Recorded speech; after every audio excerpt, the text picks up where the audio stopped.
سورہ کہف کی آیت نمبر 9، ام حسبت ان اصحاب الکہف والرقیم کانوا من آیاتنا عجبا۔ رب فرما رہا ہے کیا تمہیں معلوم ہے کہ وہ جنگل والے، پہاڑی والے ہماری نشانیوں میں سے ایک نشانی تھے۔ کل بھی بات ہوئی تھی اصحاب کہف، معتبر روایت یہ ہے کہ 6 لوگ تھے۔ دقیانوس نامی ظالم بادشاہ اس زمانے میں تھا اور اعلان کیا تھا، اس نے ایک بہت بڑا مندر بھی بنایا، بت لگوایا کہ جو اس کی پوجا نہیں کرے گا، بت پرستی نہیں کرے گا، قتل کر دیا جائے گا۔ تو آج جو حالات ہیں وہ پہلے بھی امت مسلمہ پر آ چکے ہیں۔ اب یہ جو 6 لوگ تھے الگ الگ تھے، ایک جگہ جمع ہوئے اور پھر انہوں نے آپس میں منصوبہ بنایا، پلان بنایا کہ ہمیں دقیانوس کے شر سے بچنے کے لیے کیا کرنا چاہیے۔ تو انہوں نے کیا کیا کہ آبادی سے انہوں نے ہجرت کی، گھروں سے نکل گئے اور ایک پہاڑ میں جا کر پناہ لی۔ اسی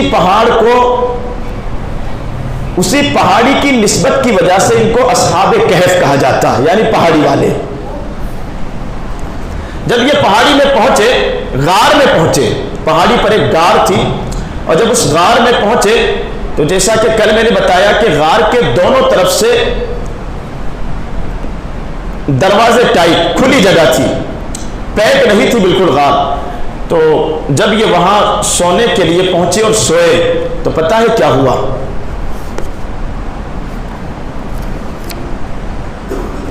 قرآن کریم فرقان حمید کی یہی سورہ کہف کی آیت نمبر 19، وَتَرَى الشَّمْسَ إِذَا طَلَعَتْ تَزَاوَرُ عَنْ كَهْفِهِمْ ذَاتَ الْيَمِينِ وَإِذَا غَرَبَتْ تَقْرِضُهُمْ ذَاتَ الشِّمَالِ وَهُمْ فِي فَجْوَةٍ مِّنْهُ ذَلِكَ مِنْ آيَاتِ اللَّهِ مَن يَهْدِ اللَّهُ فَهُوَ الْمُهْتَدِي وَمَن يُضْلِلْ فَلَن تَجِدَ لَهُ وَلِيًّا مُرْشِدًا۔ آپ نے کسی کے لیے آپ نے سورج کو اپنا راستہ چینج کرتے ہوئے دیکھا؟ بولیے، کسی کے لیے، کسی بادشاہ کے لیے، کسی وزیر، کسی حاکم کے لیے، کسی شہنشاہ کے لیے کبھی آپ نے پڑھا یا سنا کہ سورج نے اپنی سمت چینج کر لی ہو؟ سورج جہاں سے نکلتا ہے وہاں سے ہٹ کر نکل رہا، جہاں غروب ہوتا ہے وہاں سے تھوڑا سا ہٹ کر غروب ہو رہا، کہیں سنا آپ نے ایسا؟ نہیں سنا نا، آج سنیں گے آپ انشاءاللہ۔ اللہ تبارک و تعالیٰ کے جو برگزیدہ بندے ہوتے ہیں، اولیاء کاملین، صدیقین، شہداء، صالحین، انبیاء کاملین، بظاہر وہ دکھنے میں ہماری طرح لیکن ان کے مرتبے بہت بلند، نہایت ہی عرفہ و اعلیٰ، اور اللہ کی بارگاہ میں ان کی کیا شان ہوتی ہے وہ دیکھیں۔ جیسے بچہ سویا ہو، گرمی کے دن ہو، مکان کی چھت ہو، چھت پر بچہ سویا ہو، سورج نکلا، سورج کی کرنیں بچے کے چہرے پر پڑی تو مائیں کیا کرتی؟ چادر ڈال دیتی ہے، رسی پر دوپٹہ ڈال دیتی ہے تاکہ وہ سورج کی تیز کرنیں بچے کے چہرے پر نہ پہنچے، منہ پر نہ پہنچے، تو وہ چادر ڈال کر ایک طریقے سے ان کرنوں سے اپنے بچے کو بچانے کی کوشش کرتی ہے۔ ہوتا ہے نا ایسا؟ اللہ اللہ۔ اب اصحاب کہف کی عظمت کو دیکھیں، چونکہ وہ کھلی جگہ میں تھے، یعنی غار، جب سورج نکلتا تو کرنیں اندر آتی، جب سورج ڈوبتا، غروب ہوتا تو بھی کرنیں اندر آتی تھی، تو کہیں ان کی نیند میں خلل نہ پڑ جائے،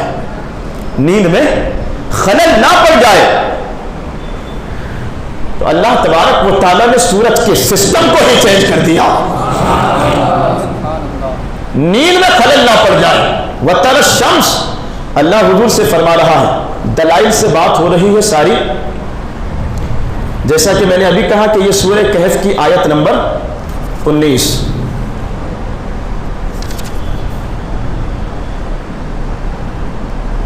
نہیں معذرت چاہوں گا، سورہ کہف کی آیت نمبر 17 ہے یہ دیکھیے، وَتَرَى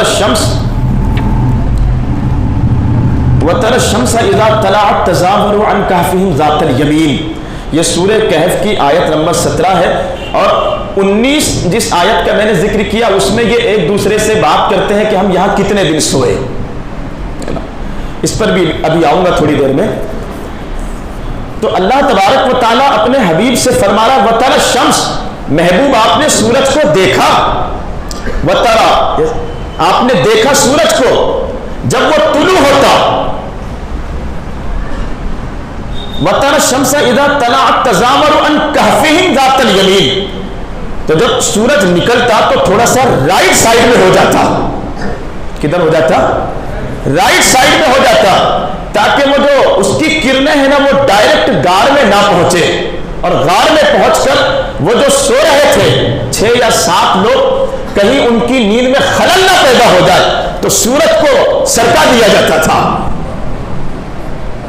وَإِذَا غَرَبَتْ تَقْرِضُهُمْ ذَاتَ الشِّمَالِ، اور جب سورج غروب ہوتا، تو جب سورج غروب ہوتا ہے نا تو جہاں غروب ہوتا ہے وہاں سے ہٹا دیا جاتا اس کو، تاکہ اس کی جو تیز کرنیں ہیں وہ ان کی نیند میں خلل نہ ڈال سکیں. تو جو لوگ کہتے ہیں نا کہ کیا ضرورت ہے وسیلے کی، ہم ان کی طرح وہ ہماری طرح نہیں میرے بھائی. ان کی شان یہ ہے کہ کائنات کے نظام میں پھیر بدل کر دیا جاتا ہے. سمجھ میں آئی وہ بات تو بولے زور سے. ان کی شان یہ ہے کہ ان کی آرام کا خیال کر کے، ان کی نیند کا خیال کر کے سورج کی جو نکلنے کی جگہ ہے وہ چینج کر دی جاتی ہے، جو ڈوبنے کی جگہ ہے وہ بدل دی جاتی ہے. کیا آپ میں سے بھی کسی کے لیے ایسا ہوتا ہے؟ نہیں ہوتا ہے نا. تو کہاں پھر ہم ان کی طرح یا وہ ہماری طرح ہوئے. اللہ کے جو برگزیدہ بندے ہیں نا ان کی شان نہایت ہی عرفہ و اعلیٰ ہوتی ہے. اچھا یہ سوئے رہے تو کتنے سال سوئے؟ کتنے؟ جی ہاں 309 سال تک سوئے رہے غار کے اندر. اور یہ ہے وہ آیت، یہ سورہ کہف کی آیت نمبر 19، یہ صفحہ ہے 296 اور رکوع 15 ہے، اور 296 صفحے کی بالکل پہلی آیت. وَكَذَلِكَ بَعَثْنَاهُمْ لِيَتَسَاءَلُوا بَيْنَهُمْ قَالَ قَائِلٌ مِّنْهُمْ، ایک دوسرے سے بات کی. کیا بات کی ایک دوسرے سے؟ قَالَ قَائِلٌ مِّنْهُمْ كَمْ لَبِثْتُمْ، یعنی ہم کتنے دن یہاں سوئے. قَالُوا لَبِثْنَا يَوْمًا أَوْ بَعْدَ يَوْمٍ، تو ایک دوسرے سے کہنے لگے کہ ہم یا تو ایک دن سوئے ہیں یا ایک دن سے بھی کچھ آدھا سوئے ہیں. اس لیے کہ جب وہ سوئے تھے تو اس وقت سورج غروب ہو رہا تھا، تو ان کو لگا کہ اب سورج نکل رہا ہے تو ایک آدھ رات ہم لوگ یہاں سوئے ہیں. تو آپس میں باتیں کرنے لگے کہ چلو چھوڑو اس بحث کو کہ ہم یہاں کتنے دن سوئے ہیں، ہمارا رب جانتا ہے کہ ہم یہاں کتنے دن سوئے ہیں. لیکن قرآن نے بتایا کہ 309 سال تک وہ غار میں سوتے رہے، اور جب 309 سال کے بعد بیدار کیے گئے، جگائے گئے، اٹھائے گئے، تو ظاہر سی بات ہے کہ اتنا اگر کوئی بندہ سویا رہے تو جب اٹھے گا تو کیا اس کی کیفیت، کیا سچویشن ہوگی. بھوک اور پیاس سے نڈھال تھے. ایک دوسرے سے مشورہ کیا کہ چلو چل کر شہر کے حالات دیکھتے ہیں، پتہ کرنا چاہیے کہ دقیانوس جو بادشاہ تھا کیا اس کو ابھی بھی ہماری تلاش ہے، وہ کیا ابھی بھی ہم کو تلاش کر رہا. ایک بندے کو تیار کیا کہ یہ پیسے لو، 309 سال پہلے کے جو پیسے تھے وہ اس کو دے کر کہا کہ جاؤ بازار میں جاؤ پتہ کرو کیا ہے شہر کے حالات. افسوس نام تھا شہر کا. شہر میں جا کر کسی ہوٹل سے کھانا لے کر آؤ. اب ایک بندہ یہ پہنچا بازار میں، اور جیسے ہی ہوٹل پر پہنچا نان بائی کی دکان پر، تو سب سے پہلے تو اس نے ماحول بڑا جو ہے نا عجیب محسوس کیا کہ سب کچھ بدلا بدلا لگ رہا ہے. لوگ بدلے ہوئے ہیں، ماحول بدلا ہوا ہے، شہر بدلا ہوا ہے. تو وہ حیرت میں تھا کہ یہ بدلاؤ اچانک ایک رات میں کہاں سے آ گیا، کیونکہ وہ ابھی تک یہی سمجھ رہے تھے نا کہ ایک آدھ رات ہم سوئے ہیں. تو وہ حیرت میں تھے کہ ایک رات میں اتنا بدلاؤ کہاں سے آیا. اسی حیرت کے عالم میں وہ ہوٹل پر پہنچا، کھانا مانگا. 309 سال پہلے کے جب سکے دیے تو وہ جو ہوٹل والا تھا اس کو شک ہوا کوئی خزانہ ہاتھ لگا ہے کیا. کیسے ہوتا ہے نا، کوئی خزانہ ہاتھ لگا ہے. کہا نہیں بھائی کون سا خزانہ، کہاں کا خزانہ، یہ ہمارے اپنے پیسے ہیں. کہا تمہارے کہاں سے ہو گئے؟ کہاں یہ ہمارے اپنے. کہاں سے ہو گئے تمہارے؟ 300 سال پہلے کا یہ سکہ ہے. 300 سال. بھیڑ جمع ہوئی, لوگوں نے سوال جواب کرنا شروع کر دیے, کون ہو تم؟ کہاں سے آئے ہو؟ یہ سکے کہاں سے آئے تمہارے پاس؟ تو تب اس شخص نے پوری کہانی بتائی کہ دقیانوس نام کا ایک ظالم بادشاہ تھا اور وہ ایمان والوں کو قتل کر رہا تھا بت پرستی نہ کرنے کے سبب. تو ہم جان بچانے کے لیے ہم لوگ شہر سے نکلے, غار میں جا کر سوئے, اور سو کر اٹھنے کے بعد اب میں بستی میں آیا ہوں کھانا لینے کے لیے, تو یہ سارے حالات ہیں. تب لوگوں نے بتایا کہ دقیانوس کو مرے ہوئے 300 سال ہو چکے. کتنے؟ 300 سال دقیانوس کو مرے ہوئے ہو چکے ہیں. اور اب اس وقت جو بادشاہ ہے, جس کی حکومت ہے, وہ ایمان والا ہے, وہ مومن ہے, رحم دل ہے, مسلمانوں پر بڑی شفقت کرتا ہے, مہربانی کرتا ہے. تو یہ ساری جب بحث چل رہی تھی تو بادشاہ کے کارندے بھی پہنچے, سپاہی پہنچے, اس شخص کو لیا اور پہنچے بادشاہ کے دربار میں. اچھا, اس زمانے میں فتنہ کھڑا ہوا تھا. فتنہ کیا کھڑا ہوا تھا؟ کہ لوگ مرنے کے بعد دوبارہ زندہ کیے جانے کا انکار کر رہے تھے کہ ایک مرتبہ آدمی مر گیا تو مسئلہ ختم, دوبارہ کسی کو زندہ نہیں کیا جائے گا.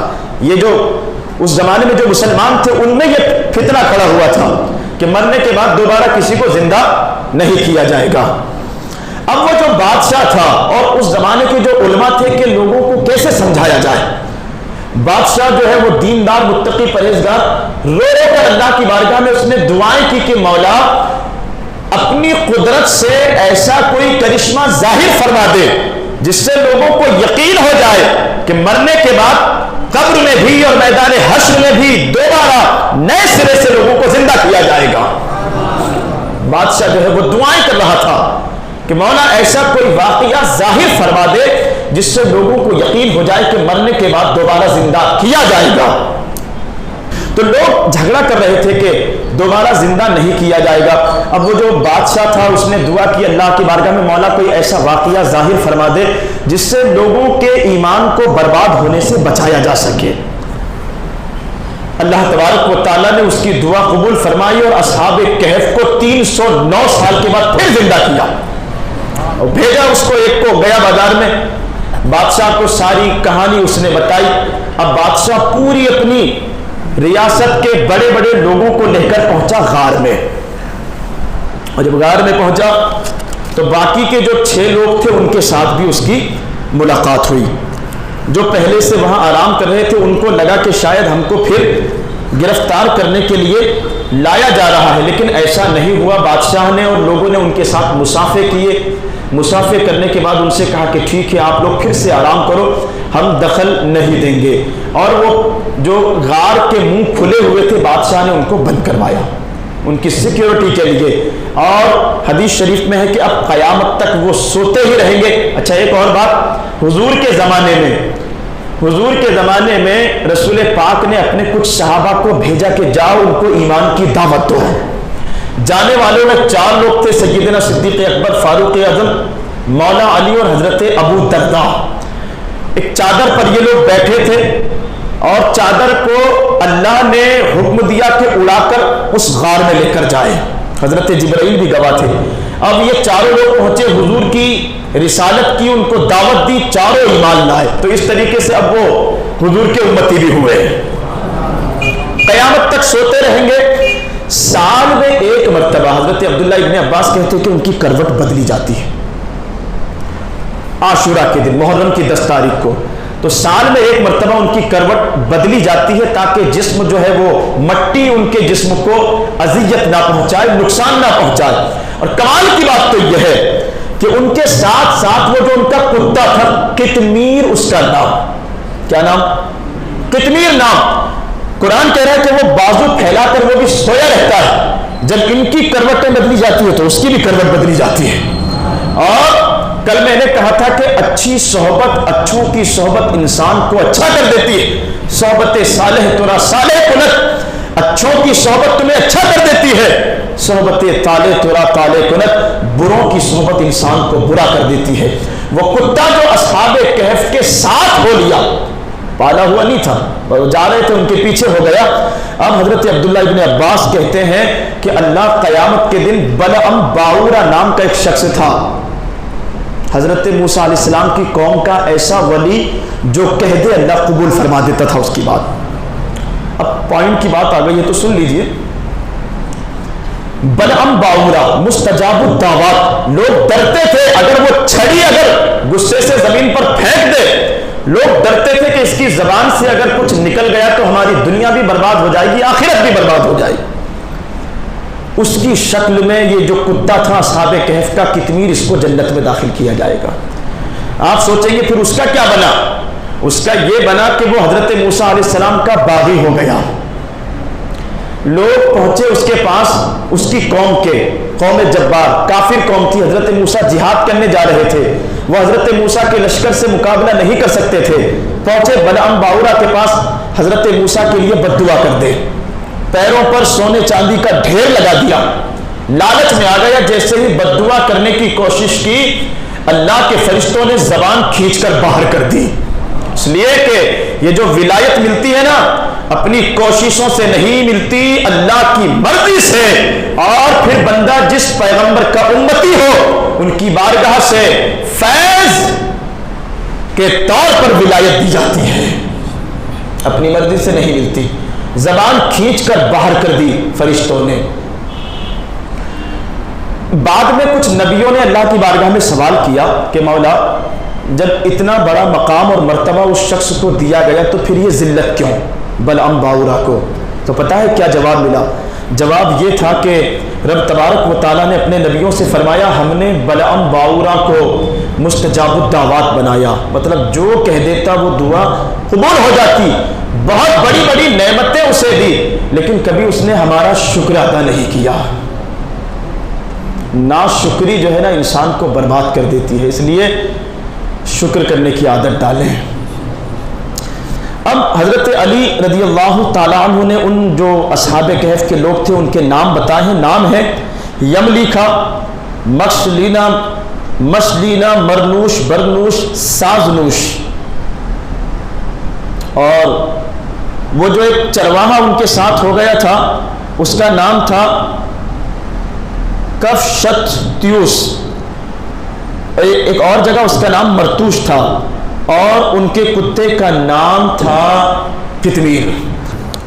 کچھ سبق ہمیں ملتے ہیں اصحاب کہف کے پورے واقعے سے، وہ یہ کہ موت آتی ضرور ہے لیکن فنا کر دے، بالکل ختم کر دے، ایسا نہیں ہوتا۔ بعد وصال بھی جو ولی ہیں، جو شہداء ہیں، وہ جو صالحین ہیں، وہ زندہ ہوتے ہیں، اور انتقال کے بعد بھی ان کی مزارات سے جو فیض کا سلسلہ ہے وہ جاری رہتا ہے۔ دوسری بات، ایمان والوں کو ہر زمانے میں ستایا گیا، ایسے حالات پہلے بھی بنے، آج بھی ہیں۔ ہمیں چاہیے کہ ہم یہ جو بزرگ ہیں ان کے واقعات سے سبق حاصل کریں۔ جو لوگ ڈٹے رہتے ہیں نا اپنے ایمان پر، اللہ تبارک و تعالیٰ ان کے لیے وہ اسباب بنا دیتا ہے کہ دنیا سوچ نہیں سکتی۔ جو ڈٹے رہتے ہیں اپنے ایمان پر، وَلَا تَهِنُوا وَلَا تَحْزَنُوا وَأَنْتُمُ الْأَعْلَوْنَ إِن كُنتُم مُؤْمِنِينَ، جو لوگ ایمان پر ثابت قدم رہتے ہیں اللہ تبارک و تعالیٰ ان کی غیب سے مدد فرماتا ہے۔ بور تو نہیں ہو رہے نا آپ؟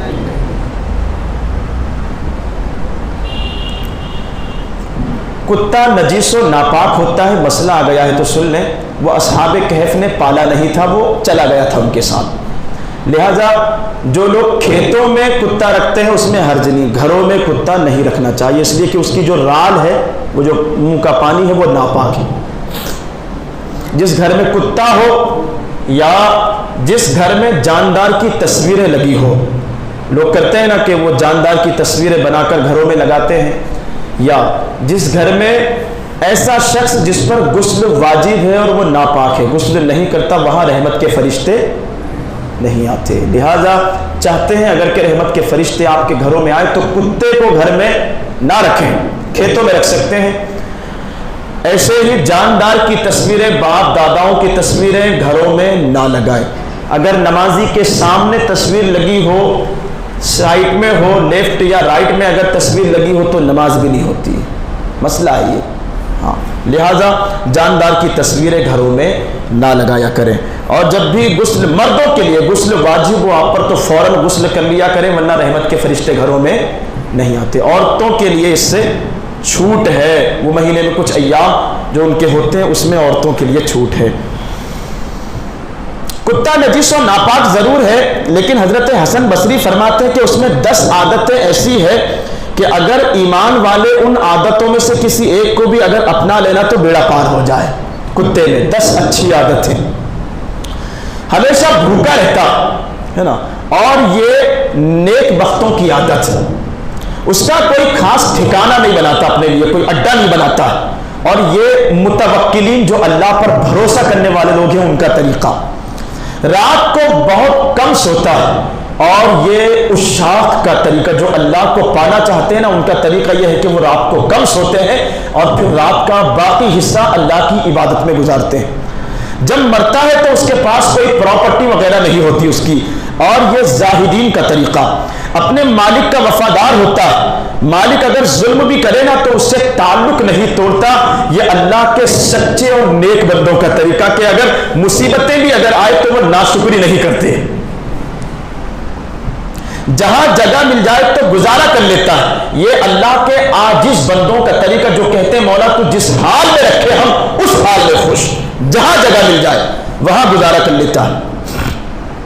7ویں عادت، کسی جگہ پر اگر قبضہ کر لے تو اس کو چھوڑ بھی دیتا ہے. اور یہ اللہ سے راضی رہنے والے نیک بندوں کا طریقہ. 8ویں عادت، مار کر بھگا دو تو چلا جاتا ہے، اور پھر کوئی روٹی کا ٹکڑا اگر اس کو دکھائے نا تو پھر پلٹ کر واپس بھی آ جاتا ہے. اور یہ ہے خاشعین کا طریقہ جن کے دلوں میں بغض و حسد و کینہ نہیں ہوتا. یہ وہ ان لوگوں کا طریقہ. جب کھانا لایا جاتا ہے تو آرام سے بیٹھ کر دیکھتا رہتا ہے، چھیننے کی جرأت نہیں کرتا. یہ مسکین لوگوں کا طریقہ ہے. اور جس جگہ کو چھوڑ کر چلا جائے اس کے لیے واپس لوٹنے کا نام نہیں لیتا. اور یہی مخزون لوگوں کا طریقہ ہے. تو یہ 10 عادتیں کتے کی حضرت امام حسن بصری نے بیان فرمائی. یہ حضرت مولا علی کے خلیفہ ہیں. کوئی ایک عادت بھی اگر اس میں سے آ جائے تو بیڑا پار ہو سکتا ہے.